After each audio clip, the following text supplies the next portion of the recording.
Some images you are about to see are graphic in nature, and viewer discretion is advised. Previously on World War II in HD. I motioned to everyone, ordering them to lay down a covering fire. In the Pacific, First Sergeant Jack Werner takes charge after his commanding officer is killed during the invasion of Leyte. I was only in command for an hour, but I feel I did reasonably well.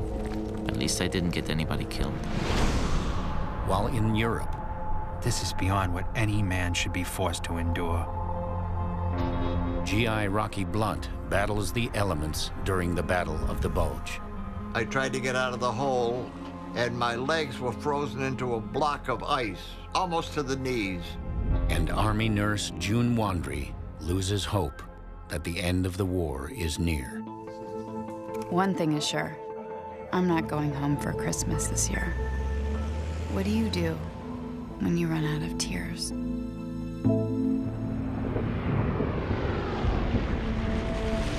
Grant us a common faith that man shall know bread and peace, that he shall know justice and righteousness, freedom and security, an equal opportunity and an equal chance to do his best, not only in our own lands, but throughout the world.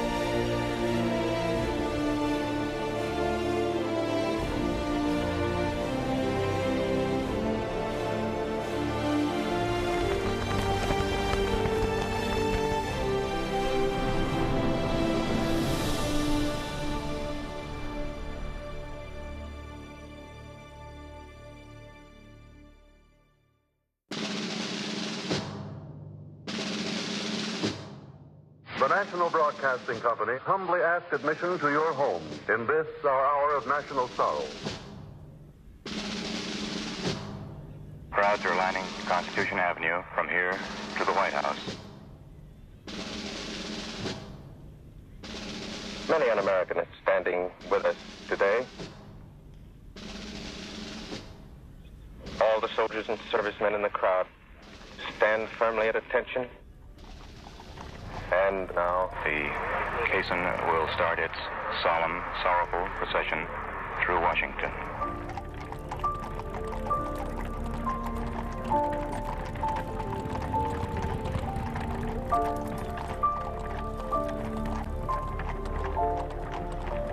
On April 14th, 1945, America bids farewell to President Franklin Delano Roosevelt, the man who has led the country for the past 13 years.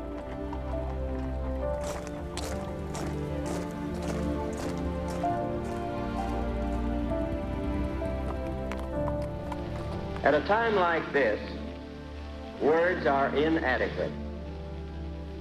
The world knows it has lost a heroic champion of justice and freedom. In his infinite wisdom, Almighty God has seen fit to take from us a great man who loved and was beloved by all humanity. For the past 4 years, President Roosevelt steadfastly guided America through the war. During his presidency, the Allies have succeeded in containing the infectious spread of Hitler's armies and are now closing in on Berlin. In the Pacific, American forces have pushed the Japanese out of the Central Pacific and are now within striking distance of Tokyo. But there is still fierce fighting ahead, and now it is up to the inexperienced Harry S. Truman, Roosevelt's vice president for only 82 days, to lead the country to final victory. Tragic fate has thrust upon us grave responsibility. We must carry on. Our departed leader never looked backward. He looked forward and moved forward. That is what he would want us to do. That is what America will do.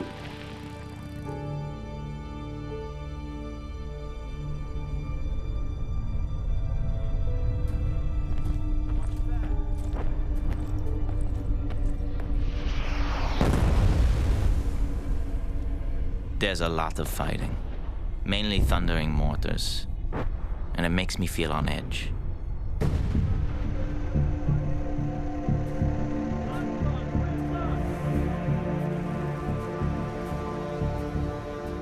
First Sergeant Jack Werner is on Okinawa with the Army's 13th Combat Engineer Battalion.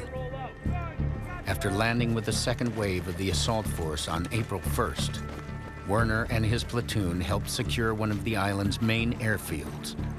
Now, the soldiers of the 10th Army, along with 2 Marine divisions, are pushing south, where the fighting has turned ferocious. For the past 5 weeks, U.S. forces have struggled to advance toward the Shuri Line, the primary Japanese defensive line of resistance.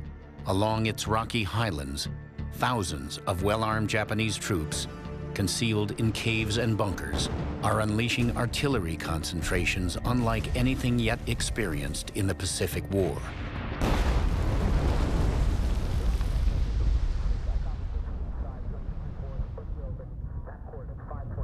We receive a communique that a Jap counterattack is beginning at any moment. They're close. We can feel it.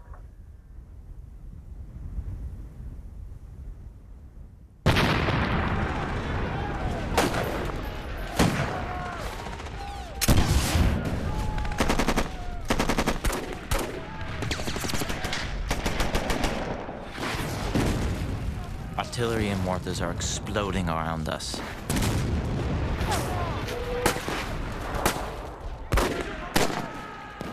One of my men goes down, and then another. The situation is desperate.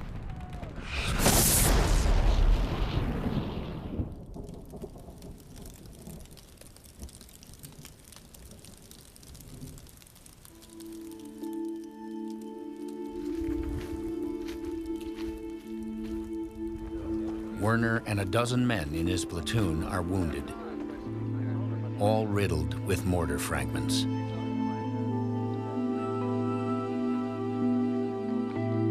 I'm dazed, but I'm conscious enough to realize the damage that has been done to my men, and to me. Everyone is wounded, and 2 of my men are gone.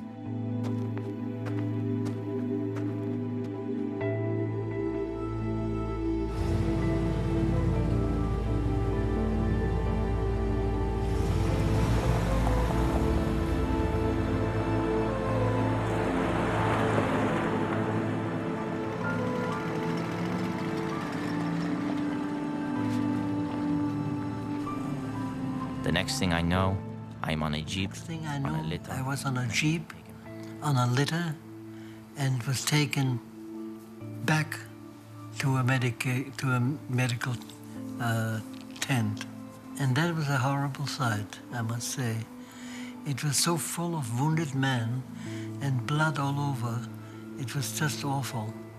And I think when I got on the operating table, that was the end of it. I didn't notice anything anymore. I was out.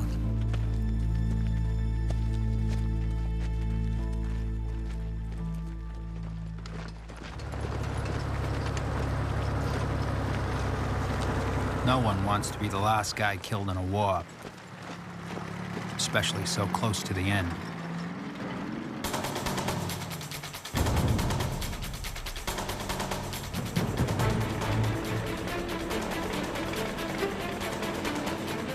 GI Rocky Blunt is with the 84th Infantry Division.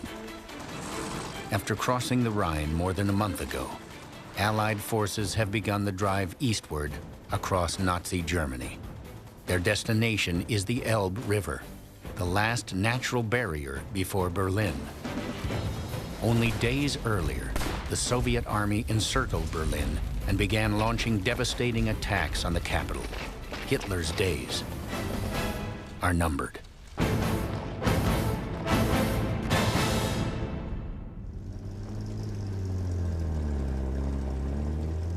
We used to advance as little as 10 miles in a day. But now, some days we're covering 60 miles. The mighty German war machine is crumbling.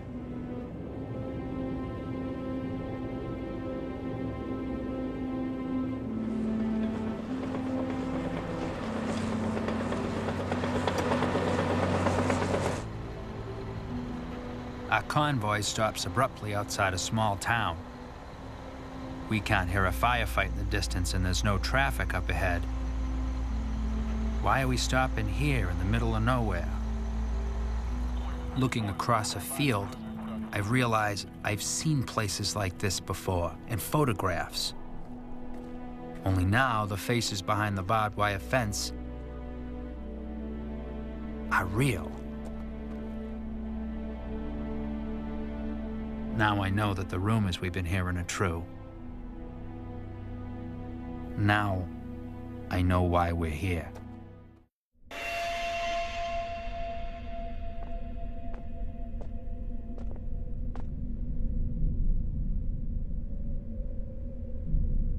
The nauseating smell of human carnage. If this isn't hell on earth, I don't know what else would be.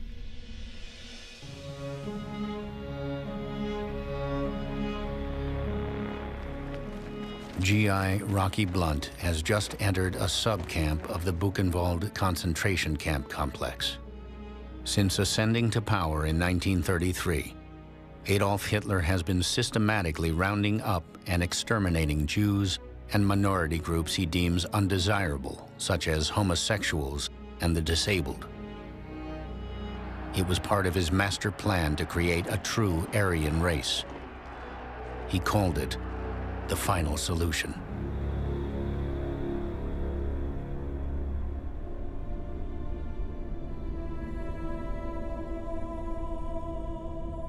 It's difficult to differentiate between the living and the dead.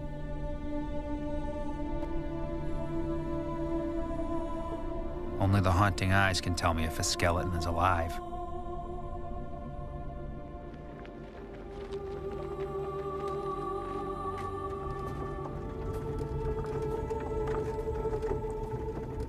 Concentration camps are in a category all by themselves. As far as atrocities, they were of such magnitude that it is beyond comprehension. It's more than the human mind can even conceive of. When you first come across it, you look, but you don't see. You listen, but you don't hear. You smell, but you don't know what you're smelling. We talk to them. And in my very limited German, I say to them, "We're Americans. We will save you." But they don't say anything. They don't yell. They don't cheer. They just stand there, silently. They're beyond making a noise. They're beyond having a voice.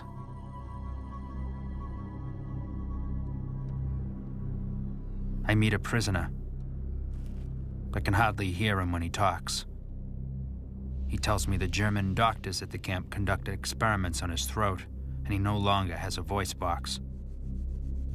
I ask him what nationality he is.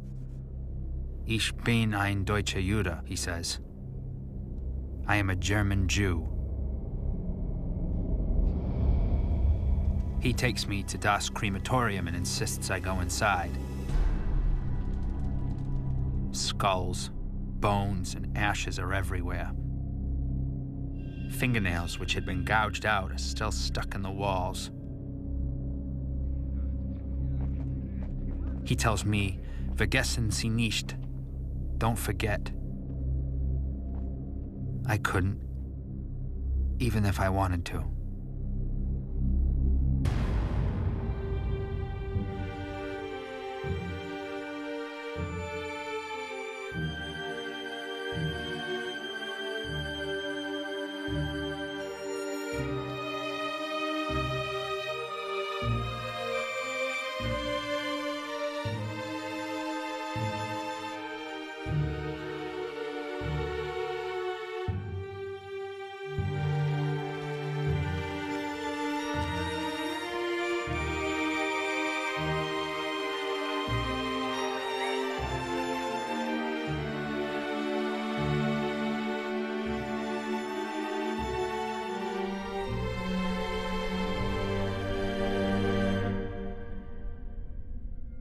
These tortured souls hardly resemble humans.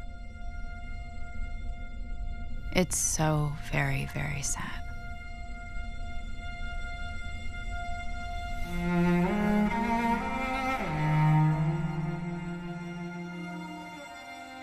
Assigned to Lieutenant General George Patton's 3rd Army, 22-year-old Wisconsin native June Wandry is at Alak, the largest subcamp of Dachau.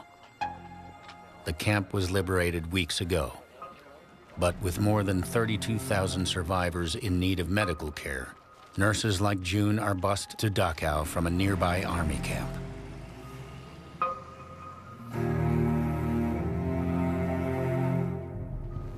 I'm on duty, caring for 100 corpse-like patients, wrecks of humanity.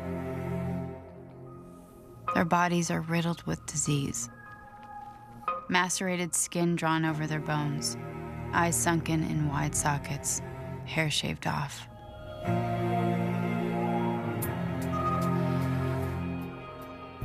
Poles, Czechs, Russians, Slavs, Dutch, Hungarians, Germans. I understand so few words. But when I do something to make them more comfortable or give them a little food or smile, their gratitude tears at my heart.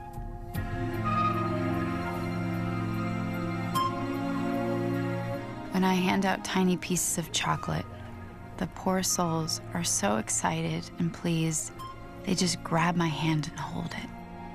They wrap it in toilet paper and hide it under their sheets or mattresses. The poor souls still can't believe that they will get more later.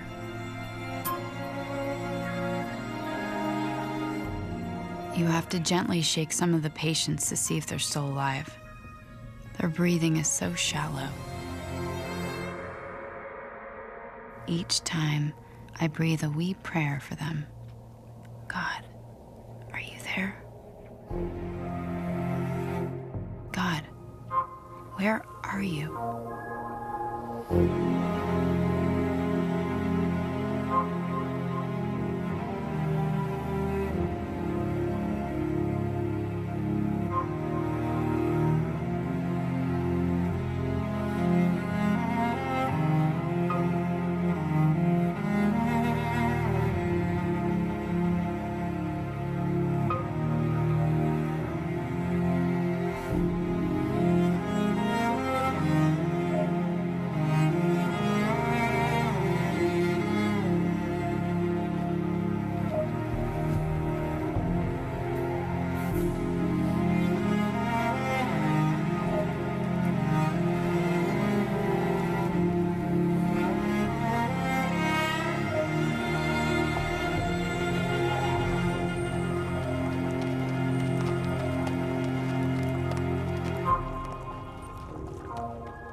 The destruction is part of our new life. As we head east, passing through towns leveled by our bombing campaigns, it looks as if all of Europe has been decimated.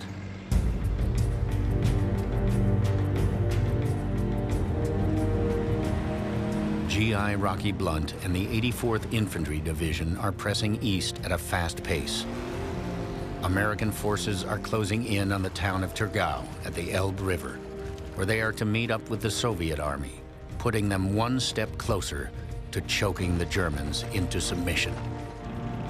The National Broadcasting Company interrupts this program to bring you a special broadcast. President Truman has just announced that the Anglo-American and Russian armies have met in the heart of Nazi Germany. East and West have met. This is the news for which the whole Allied world has been waiting. Nazi Germany, tottering to her final collapse, has been split clean in half. The forces of liberation have joined hands.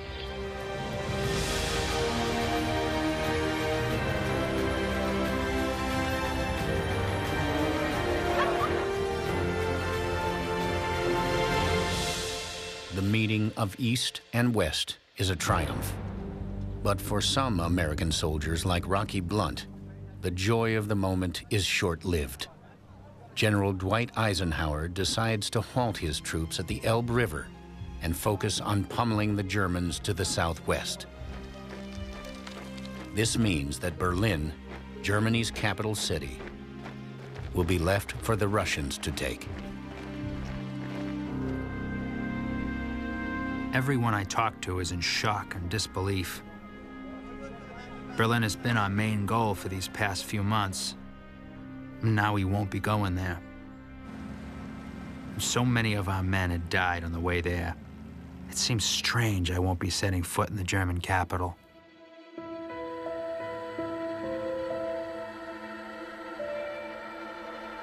As the Soviet army advances through the streets of Berlin, Reichschancellor Adolf Hitler marries his longtime mistress, Eva Braun.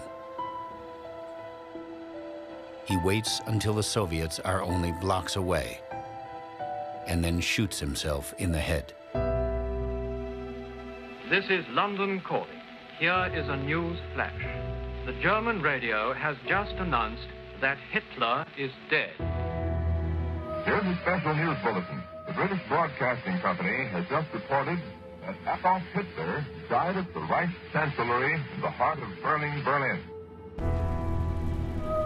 With Hitler gone and the capital of the Third Reich now a smoldering ruin, the men and women of the Allied forces, including GI Rocky Blunt, know that the end of the war is upon them.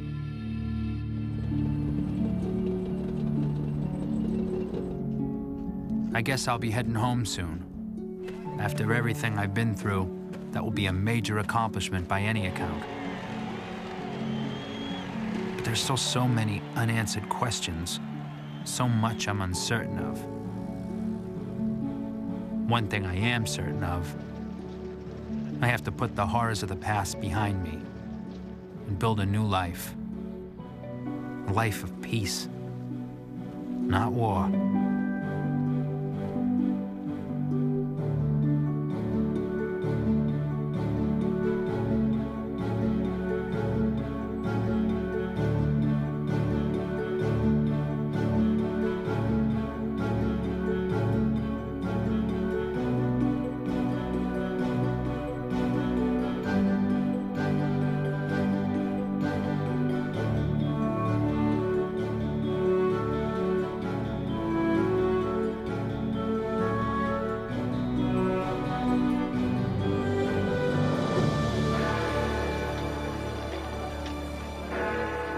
This is the BBC Home Service.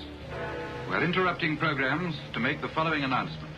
It is understood that in accordance with arrangements between the three great powers, an official announcement will be broadcast by the Prime Minister at 3 o'clock tomorrow. In view of this fact, tomorrow, Tuesday, will be treated as Victory in Europe Day.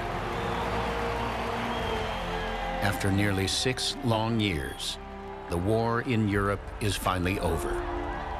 May 8th, 1945 is declared Victory in Europe Day. Spontaneous celebrations erupt throughout the world.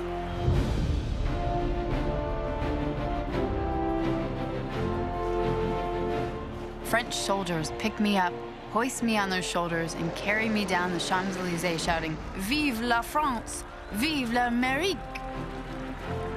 After 4 years of service in 5 countries, U.S. Army nurse June Wandry is on furlough in Paris on VE Day. We are in the heart of Paris. The crowd is nearly hysterical. Everyone is out on the streets, planes zooming overhead in huge formations. All the important brass are there, de Gaulle, and here I am.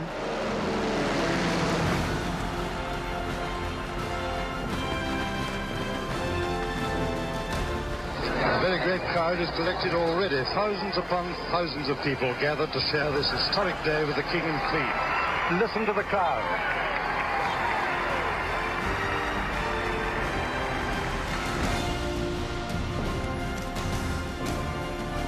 The last communique of World War II is in. The Russian people were told for the first time of Germany's unconditional surrender. Our rejoicing is sobered and subdued by a supreme consciousness of the terrible price we have paid to rid the world of Hitler and his evil band. Let us not forget, my fellow Americans, our victory is but half won. The West is free, but the East is still in bondage to the treacherous tyranny of the Japanese. When the last Japanese division has surrendered unconditionally, then only will our fighting job be done.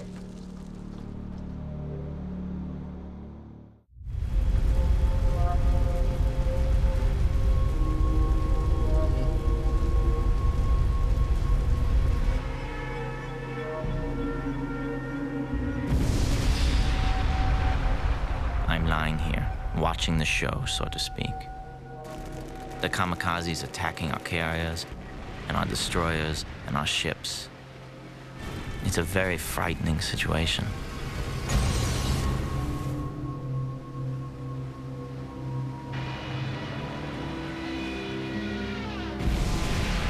As Japanese kamikazes continue to strike the American forces off Okinawa, Jack Werner is evacuated to a hospital ship.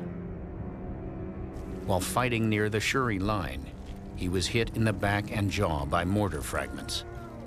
It is May 8th, but the young Austrian Jewish immigrant has yet to hear the news of Germany's surrender.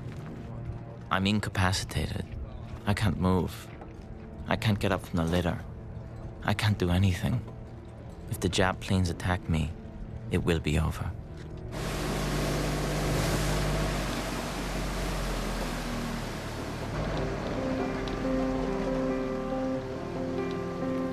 Eventually, the sailors arrive, and they carry me to a landing craft. And from the landing craft to the hospital ship Hope. When we arrived at the boat, there was nothing but white-clad soldiers and white-clad nurses and white-clad doctors and beautiful white linen bunks into which they dumped me after tearing off my dirty blood-stained clothes. And this was the last I'd seen of Okinawa, because soon thereafter I felt that we were moving and we were leaving.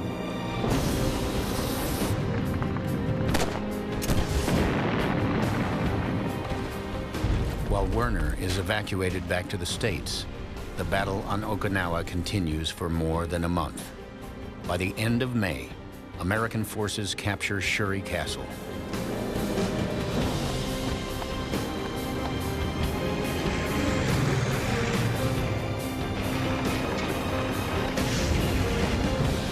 Weeks later, they overcome the Japanese in a vicious week-long battle on Kunishi Ridge. Days later, Okinawa is declared secure.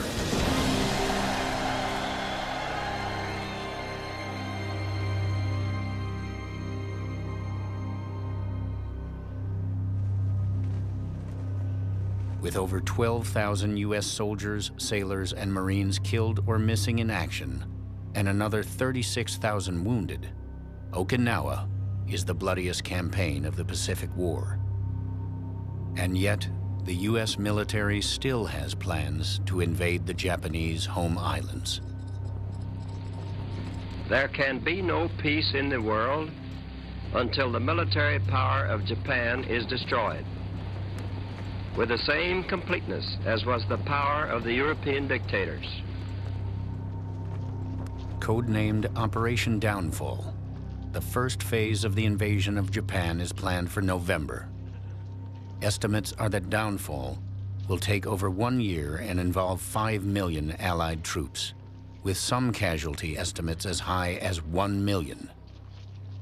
After the staggering losses suffered on Okinawa, the White House fears that a war-weary American public may not be able to stomach the numbers.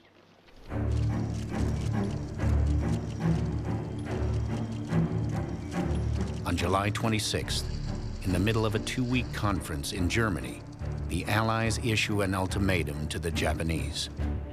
Titled the Potsdam Declaration, it calls for Japan's unconditional surrender. But the Japanese reject the declaration.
The world will note that the first atomic bomb was dropped on Hiroshima.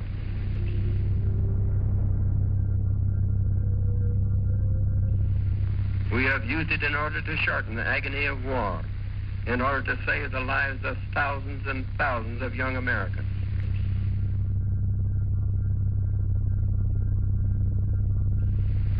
We shall continue to use it until we completely destroy Japan's power to make war.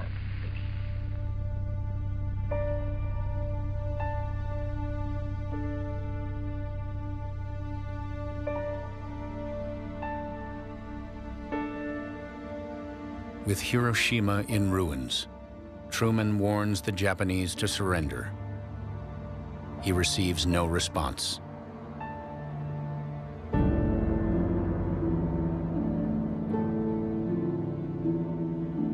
Three days later, a second atomic bomb is dropped on Nagasaki. This footage of the blast was shot at 31,000 feet. The city's destroyed. But the Japanese are still unwilling to yield to the Allies.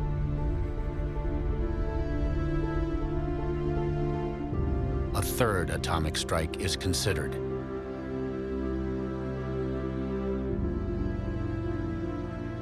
In the meantime, more than 2,000 planes take to the skies, targeting Tokyo.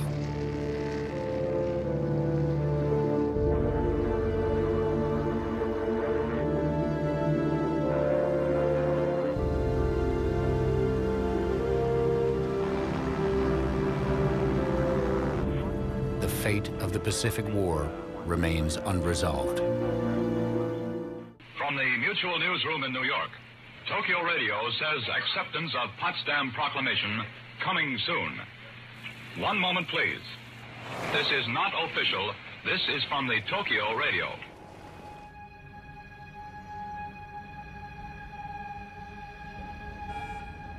Six days after America drops the second atomic bomb on Japan, and 1 day after a bombing raid on Tokyo, the Japanese government notifies the Allies that it accepts the Potsdam Declaration on one condition, that the Imperial Emperor Hirohito retains sovereign status. Truman consents. President Harry Truman has announced the end of the war. The victory has been won. It's official from the White House. Japan surrenders. Japan surrenders. They will lay down their arms. There it is, the news you've been waiting for. It's over, all over. This is it. This is it, friends. The job has been done in the Western world and on the land and seas of the Orient, and let's not forget it. This is the NBC mobile unit in the heart, center, and the pulsing focus of a joyous nation on Times Square in New York City. And look uptown over a foaming, seething, writhing mass of faces, lifted joyfully and buoyantly and gloriously happy at the final conclusion of a desperate war which has seen its closing days in a desperate day or 3 or 4 of anxiety, turmoil, anticipation, doubt, fear. Are these people happy? That's the only word to express it. Are you happy?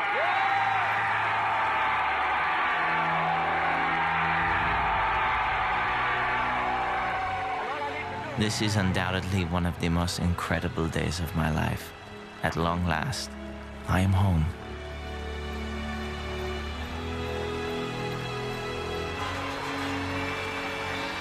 After recuperating from his wounds, Jack Werner is in New York City. He has been discharged from the Army. Arriving at Pennsylvania Station, I am mobbed by everyone and anyone who comes through. It is a wonderful feeling, after everything we have been through. And here my reaction... My reaction was very emotional, I must say. I thought it was a wonderful thing as it happened.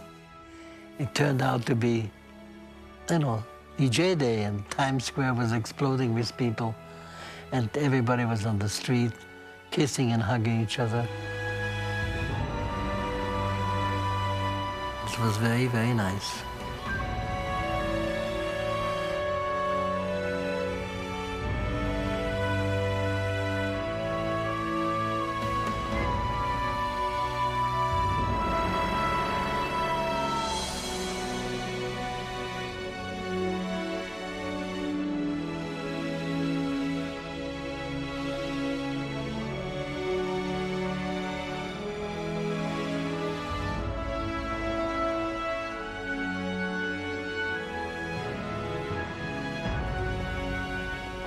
Three weeks after VJ Day, representatives of the Allied powers and Japan meet on board the battleship USS Missouri in Tokyo Bay to sign the formal instrument of surrender.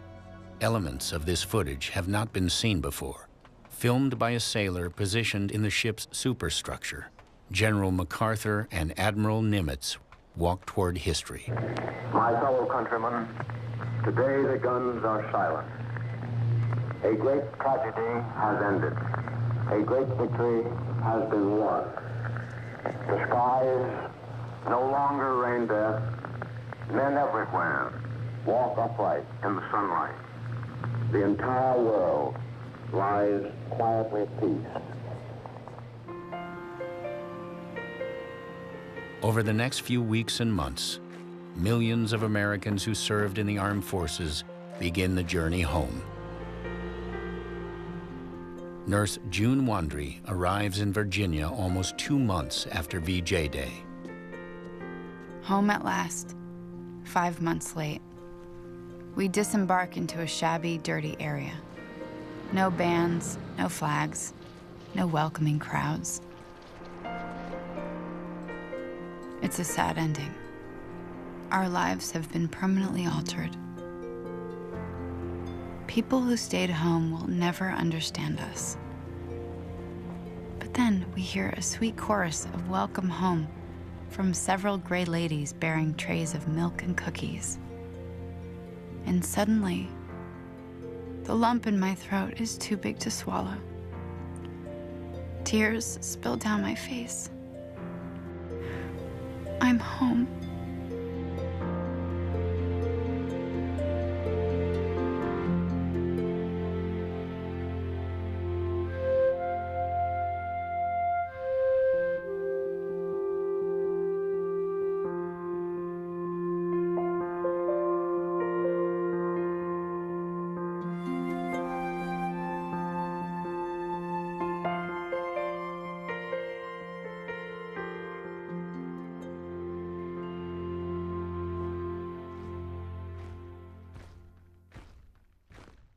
In the nearly 4 years that the United States fought in World War II, about 16 million Americans served in the armed forces.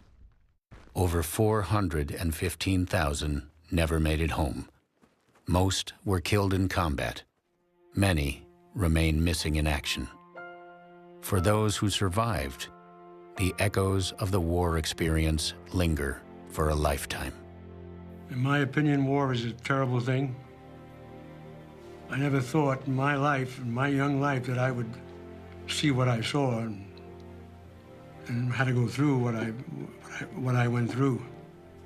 Every cross I see in a military cemetery represents a young life of between 20 and 40 years of age. That's a waste. It shouldn't be. The people who create those situations are never the ones that are out there fighting.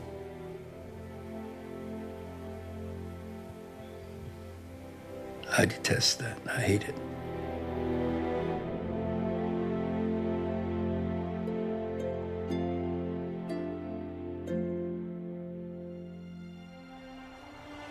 War is stupid, crazy. We've got to have love on our planet. There is a pride in being a veteran. I know that being a veteran sets me apart from millions of other people who did not sacrifice so much of their life and their mentality and their emotions for our country. Of that, I'm very proud.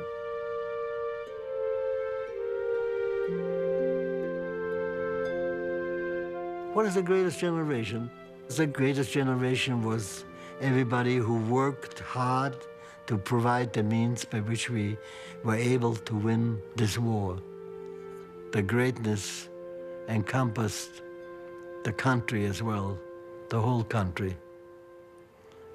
It's all of us, not just the military.